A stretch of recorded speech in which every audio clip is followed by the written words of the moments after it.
Good morning. देखिए आज हम क्लास 9th के प्रश्नावली 1.1 शुरू कर रहे हैं, जिसमें पहला प्रश्न ये दे रहा, क्या शून्य एक परिमेय संख्या है? क्या शून्य एक परिमेय संख्या है? क्या इसे आप P/Q के रूप में लिख सकते हैं, जहां P और Q पूर्णांक है और Q डज नॉट इक्वल 0 का मतलब है Q जो है 0 नहीं हो सकता है। तो देखिए पहला प्रश्न जो है, पहला प्रश्न सत्य है। ये जो है सत्य है, क्योंकि 0 एक खुद परिमेय संख्या है। जैसे उदाहरण के लिए हम लिखते हैं कि 0/1, 0/2, 0/3 आदि। यहाँ पर एक रीजन और देते हैं कि जो हर Q है आदि को P/Q के रूप में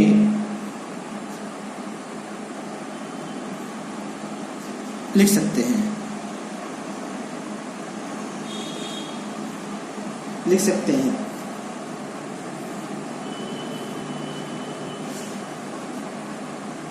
यह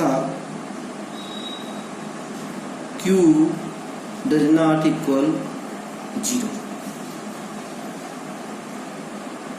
अब दूसरा, इसका दूसरा है,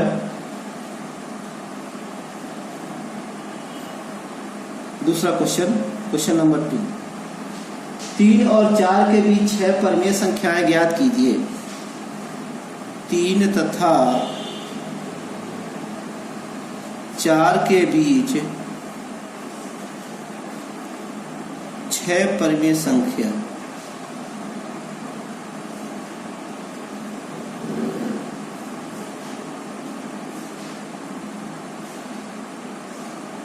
परिमेय संख्या ज्ञात करना। अब देखिए वजह, जैसे कि मैंने बताया था कि जब दो संख्याओं के बीच में एक परिमेय संख्या ज्ञात की जाती है तो उसके लिए सूत्र हम लगा देते हैं 1/2 ब्रैकेट में a+b। देखिए यहाँ पर दो परिमेय संख्याओं के बीच में हमें 6 परिमेय संख्या ज्ञात करनी है। यहाँ पर हम एक सूत्र का प्रयोग करेंगे और वह सूत्र है d बराबर y - x बटे n+1। यहाँ समझ लें कि y जो है 4 है और x का मान यहाँ 3 है और n का मान जो हमें जितनी परिमेय संख्या ज्ञात करनी है उसका मान हमें 6, जैसे n का मान यहाँ 6 दिया गया है, तो d जो है हमें ज्ञात करना पड़ेगा पहले। तो यहाँ देखें d बराबर 4 - 3/6 + 1। तो इस तरह से इसका मान आता है 1/7। अब इसके बाद जितनी परिमेय संख्याएं ज्ञात करनी है, जैसे हम पहले को x मान लेते हैं, जैसे 3 को x मान लिया, तो आगे का परिमेय संख्या x + d, उसके आगे का होगा x + 2d, x + 3d, x + 4d, x + 5d, 1 2 3 4 5, एक और x + 6d।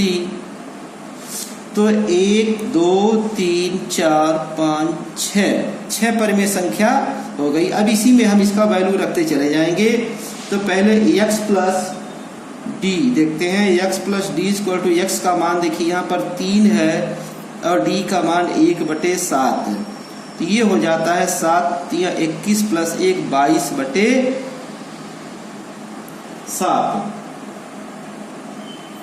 22/7। अब आता है x + 2d। ये देखते हैं कि 3 + 2 × 1/7, ये हो जाता है 3 + 2/7 बराबर हो जाता है 7 या 21 और 2, ये हो जाता है 23/7। इसके आगे का है x + 3d बराबर x + 3 × 1/7 = 3 + 3/7, ये हो जाएगा 7 या 21 प्लस 3 24/7।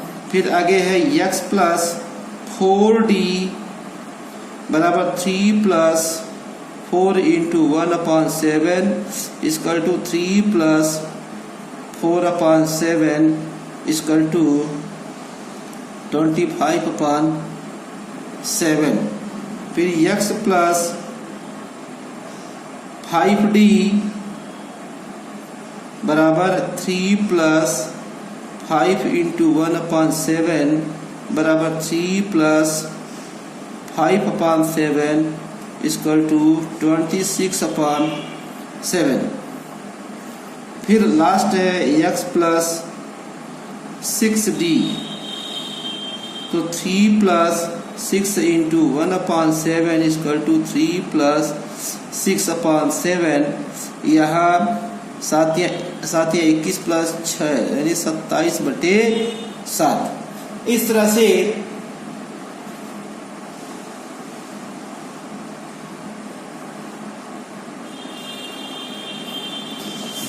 से छह परिमेय संख्या जो हमें ज्ञात हो गई उसको लिख लें। तो पहला है 22/7, 23/7, 24/7, 25/7, 26/7 और 27/7। ये हो गया आंसर। प्रश्न नंबर 2 का आंसर इस तरह से हो गया। अब चलते हैं प्रश्न नंबर 3 में। प्रश्न नंबर 3 की चर्चा करते हैं। तेरा 3/5 और 4/5 के बीच, 3/5 और 4/5 के बीच 5 परिमेय संख्या ज्ञात करनी है। 5 परिमेय संख्या ज्ञात करना है। 5 परिमेय संख्या ज्ञात करनी है हमको। यहाँ पर एक चीज का ध्यान दें कि 3/5 और 4/5 है। यहाँ पर दोनों के हर बराबर है, यहाँ दोनों के हर बराबर हैं। तो हमें ये देखना है कि 3/5 और 4/5 के बीच 1 का अंतर है। तो हमें इसके हर को बढ़ाना पड़ेगा गुणा करके, ताकि हम इसके अंदर जो है 5 परिमेय संख्याएं ज्ञात कर लें। जैसे अंश और हर में हमें 2 से गुणा कर दे, 3 से गुणा कर दे, 4 से गुणा करें, 5 से गुणा करने पर हमें जैसे हमें लेते हैं, जैसे अंश और हर में 5 से गुणा कर दें। जैसे अंश तथा हर में 5 से गुणा यदि कर दें तो ये हो जाता है 3/5, 5 गुणे 5 बराबर 15/25 होता है। और 4/5 गुणे 5 गुणे 5 ये होता है 20/25 होता है। तो अगर 15/25 और 20/25 के बीच अगर संख्या हम लिखें तो इसके बीच में आएगा 16/25, 17/25, 18/25 और एक संख्या 19/25 आ सकती है। 1, 2, 3, 4 संख्या केवल आ सकती है, लेकिन यहाँ पर 5 संख्या ज्ञात करनी है, इसलिए हमें यह बढ़ाना पड़ेगा। अब इसको हमें अंश और हर में 10 से गुणा कर दें।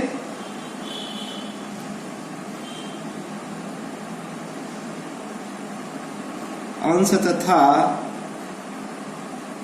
हर में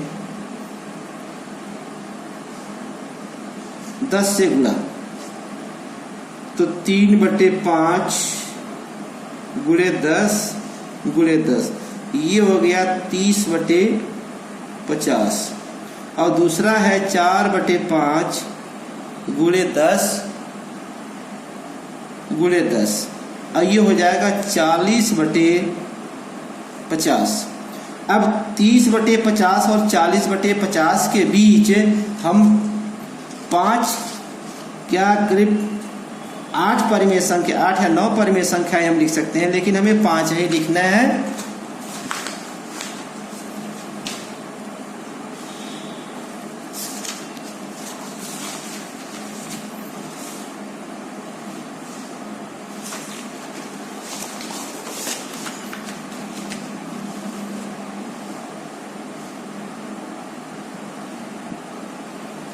हाँ, तो देखें 30/50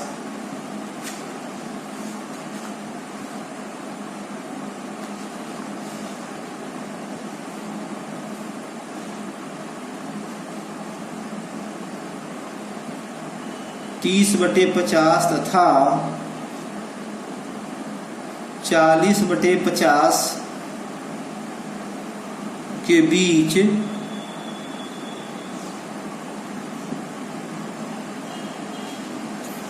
परिमेय संख्या,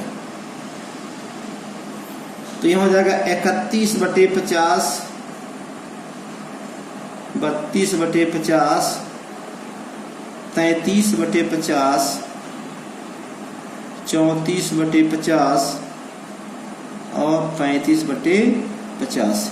ये हो गए हमारे आंसर।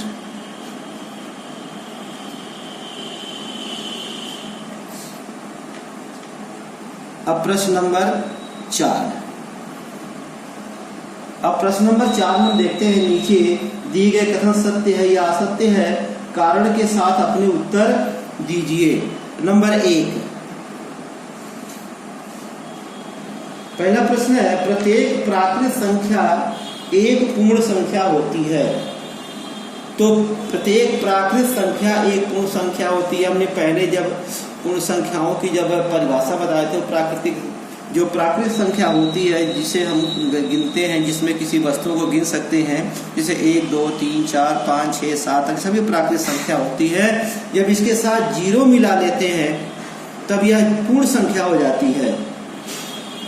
तो इसलिए प्रत्येक प्राकृत संख्या एक पूर्ण संख्या होती है। उत्तर होगा हाँ। हाँ, क्योंकि सभी पूर्ण संख्याएं, क्योंकि सभी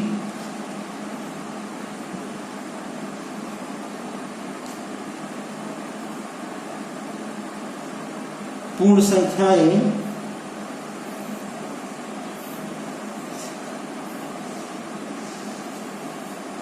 प्राकृतिक संख्याएं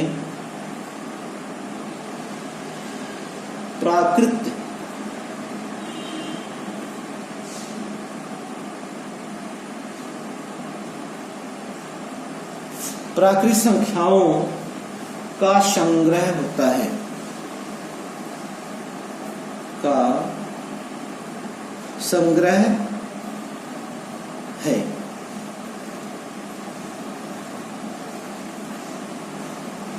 दूसरा, प्रत्येक पूर्णांक एक पूर्ण संख्या होती है। प्रत्येक पूर्णांक एक पूर्ण संख्या होती है, यह गलत है। यानी इसका उत्तर गलत है, यानी नहीं, यानी यह लिख दें गलत है, गलत। इसका कारण है क्योंकि जैसे हम देखते हैं कि -3, -4, -5 पूर्णांक तो है,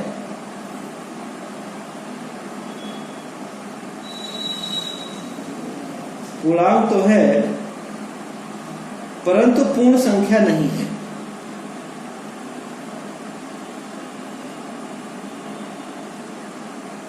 परंतु पूर्ण संख्या नहीं है। तीसरा,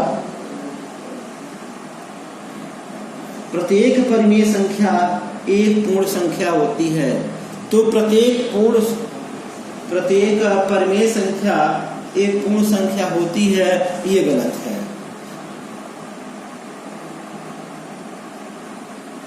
गलत है, यानी प्रत्येक परिमेय संख्या पूर्ण संख्या नहीं होती है, क्योंकि जैसे अगर देते हैं कि 1/3, 1/5 आदि परिमेय संख्या है, परिमेय संख्या है, परंतु पूर्ण संख्या नहीं है, परंतु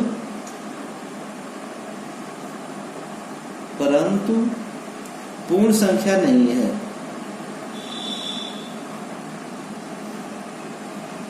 पूर्ण संख्या नहीं है। देखो बच्चों, जब परिभाषाएं याद कर लेंगे तब ये क्लियर हो जाएगा। परिमेय संख्या, अपरिमेय संख्या, पूर्णांक, अपूर्णांक, ये सब क्या होते हैं, इसे जो है थोड़ा याद कर लीजिए तब ये समझ में आएगा। इस तरह से इसमें 4 क्वेश्चन थे, अब जो खत्म हो गया। अब इसके बाद हम शुरू करते हैं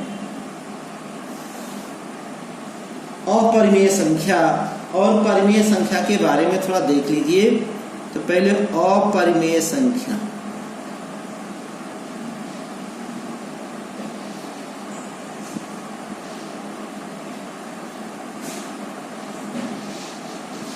अपरिमेय संख्या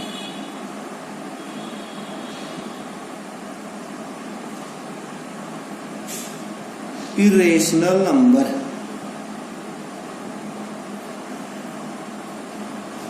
देखिए, अपरिमेय संख्या का परिभाषा तो ये होता है, जैसे कि आपने परिमेय संख्या की परिभाषा पढ़े हैं कि जिन संख्याओं को हम P/Q यानी P/Q के रूप में लिख लेते हैं, वह परिमेय संख्या होती है। तो इसकी परिभाषा ठीक उसके उल्टा हो जाती है कि वह संख्या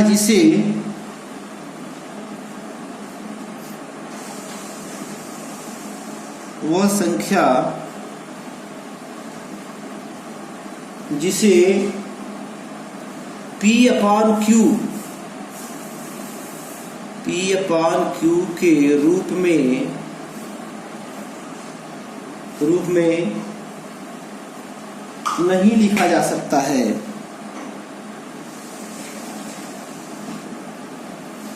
नहीं लिखा जा सकता है।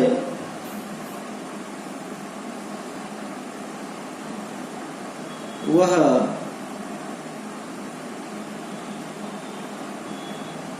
अपरिमेय संख्या कहलाती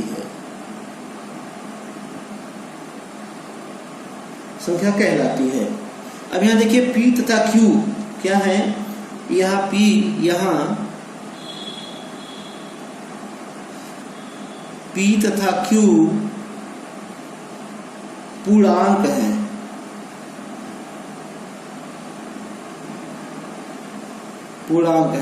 यहाँ शर्त ये है कि Q does not equal 0, Q जो है 0 नहीं होता है। इसका उदाहरण लेते हैं। उदाहरण के लिए उदाहरण है √2, √3, √5, एक पाई आती है। पाई का मान अगर आप गणित में देखें तो 22/7 होती है, लेकिन पाई को जब लिखते हैं तब यह अपरिमेय संख्या हो जाती है। और इसके अलावा और जो होते हैं जैसे 0.1, 0.11, फिर 0.11, इसे देखिए, इसका कहीं भी संख्या रिपीट नहीं होती। 0 के बाद 1 1, फिर 0 के प्लेस बदलती रहती है भले ही आ रही है 1 1, लेकिन इसका स्थान बदलता रहता है। तो यह भी क्या है, एक अपरिमेय संख्या है। तो इस तरह से अपरिमेय संख्या है। और परिमेय संख्या की परिभाषा तो आप जानते ही हैं कि जिसे P और Q के रूप में लिख सकते हैं उसे परिमेय संख्या कहते हैं। जैसे जितने ऊपर देख रहे हैं आपने पहले चैप्टर में पढ़ा, वो सभी परिमेय संख्याओं का ही अध्ययन रहा।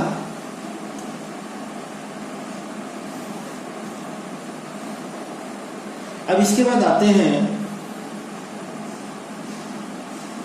एक आती है वास्तविक संख्या। इसको भी बता दें वास्तविक संख्या क्या है।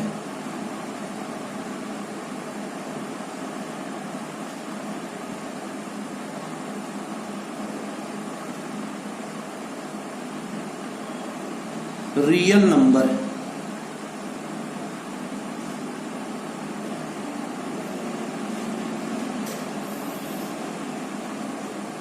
तो वास्तविक संख्या में परिमेय और अपरिमेय दोनों संख्याओं का अध्ययन होता है, चाहे वो माइनस हो, प्लस हो, यानी निगेटिव संख्या हो, पॉजिटिव संख्या हो, सभी का अध्ययन होता है। रूट में हो वह भी होता है।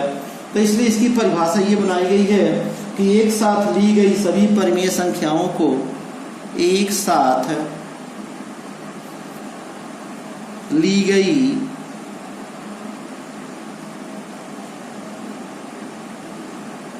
सभी परिमेय तथा अपरिमेय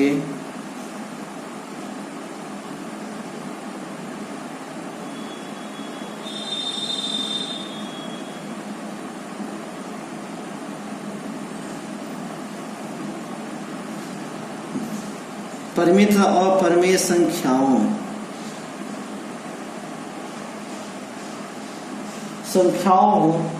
के संग्रह को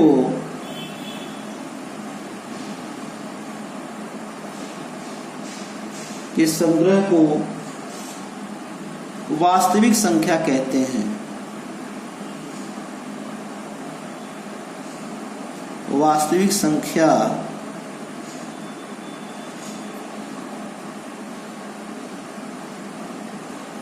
कहते हैं।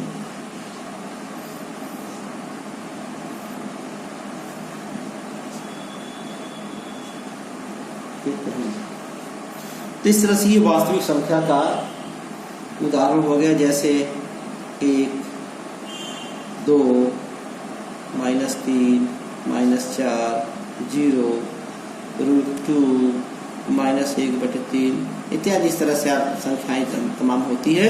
ये सभी वास्तविक संख्याएं होती हैं।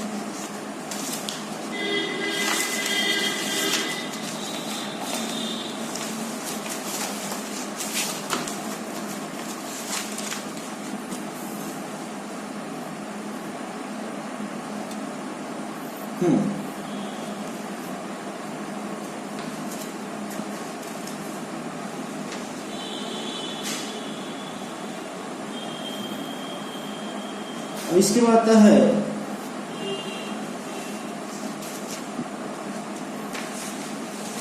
प्रश्नावली 1.2। अब हम शुरू करते हैं प्रश्नावली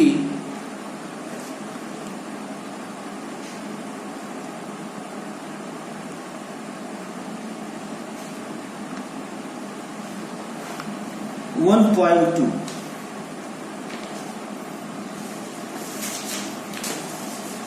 ये एनसीईआरटी बुक में देखेंगे कि ज्यादा क्वेश्चन नहीं रहते हैं।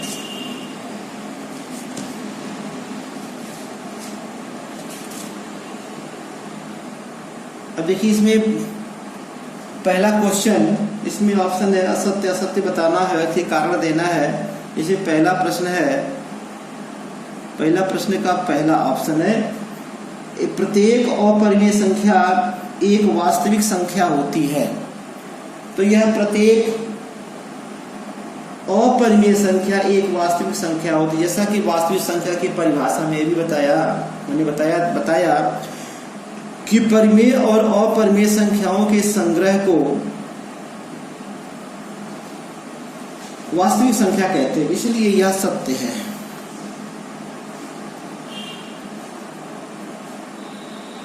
सत्य है क्योंकि, कारण दे दीजिए, दिया जाए, क्योंकि क्योंकि परिमेय तथा अपरिमेय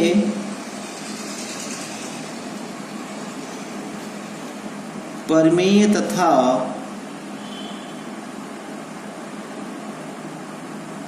अपरिमेय संख्याओं के संग्रह को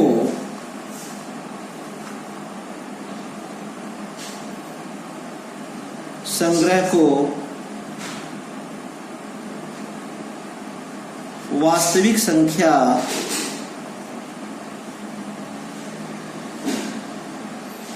कहते हैं। जिसका कारण ये है। अब दूसरा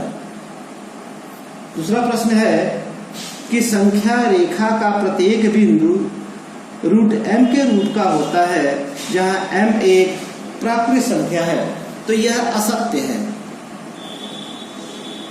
यह असत्य है। जैसे संख्या रेखा पर ऋणात्मक संख्या भी आती है जो इस संख्या का वर्गमूल नहीं हो सकती। कारण दें कि जैसे ऋण संख्या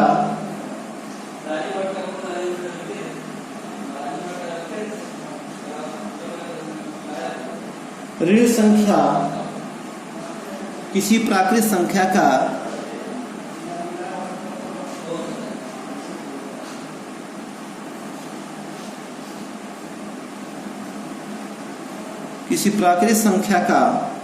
वर्गमूल नहीं हो सकती।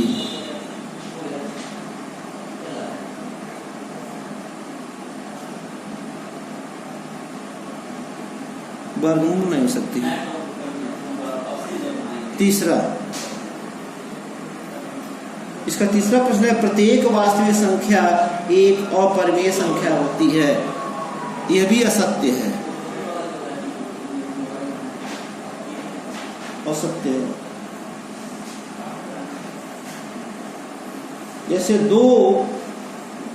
जैसे उदाहरण के लिए लेते हैं तो 2 एक वास्तविक संख्या है।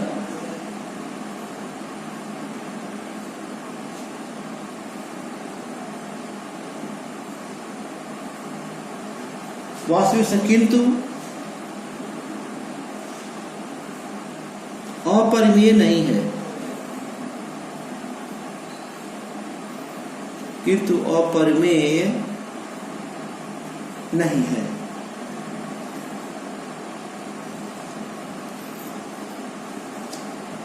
अब आते हैं इस तरह से पहले प्रश्न में 3 प्रश्न था जिसका सत्य असत्य देना था, कारण से उत्तर बताना था। इसका उत्तर हो गया। अब प्रश्न नंबर 2 में आते हैं। इसका प्रश्न नंबर 2,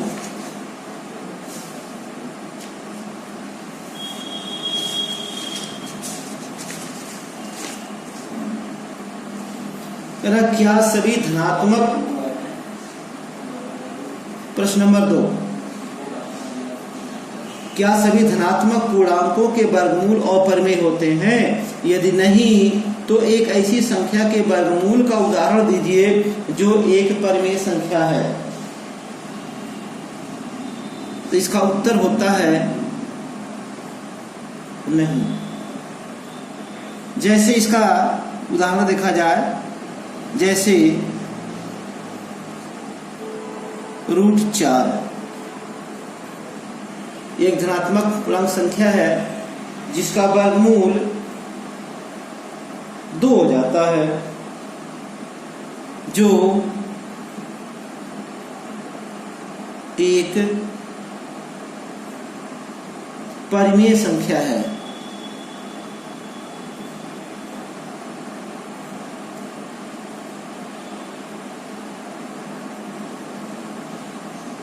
परिमेय संख्या है, अपरिमेय नहीं।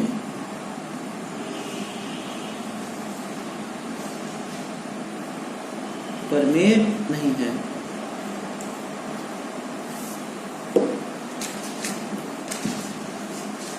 अब तीसरा प्रश्न है, प्रश्न नंबर 3, दिखाइए कि संख्या रेखा पर √5 को किस पर निरूपित किया जा सकता है। प्रश्न नंबर 3 को हल करने से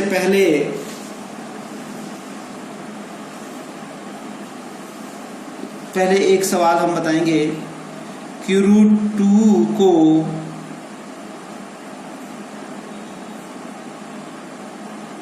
संख्या रेखा पर निरूपित करना।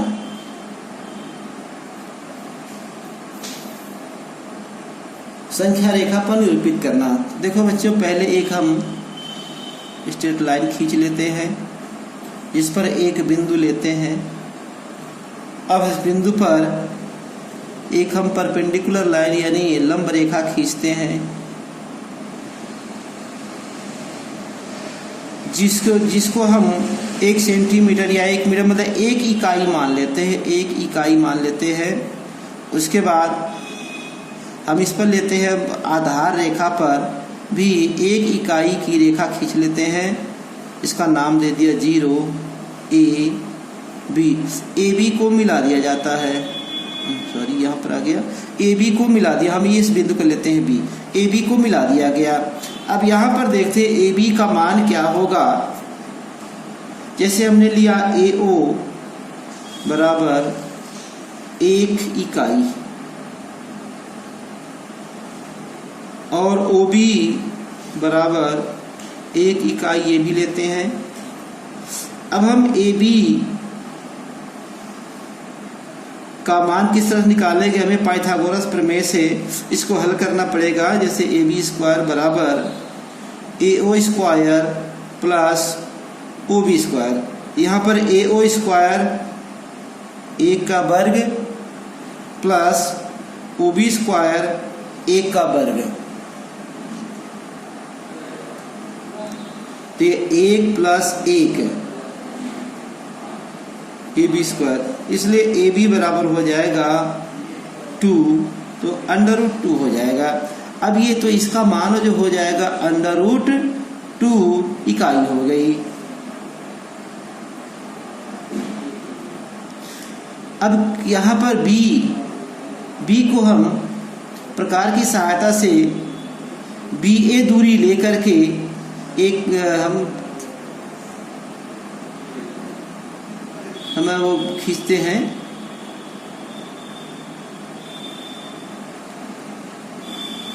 एक परिधि खींचते हैं जो संख्या रेखा को मान P पर काटते हैं।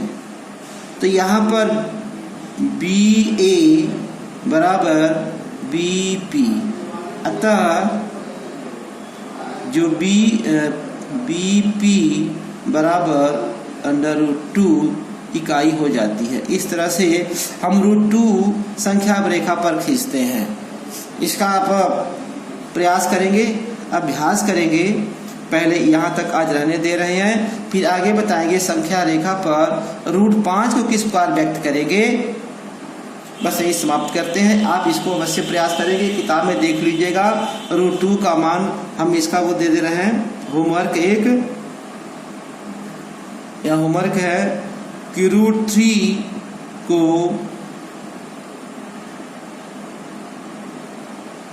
संख्या रेखा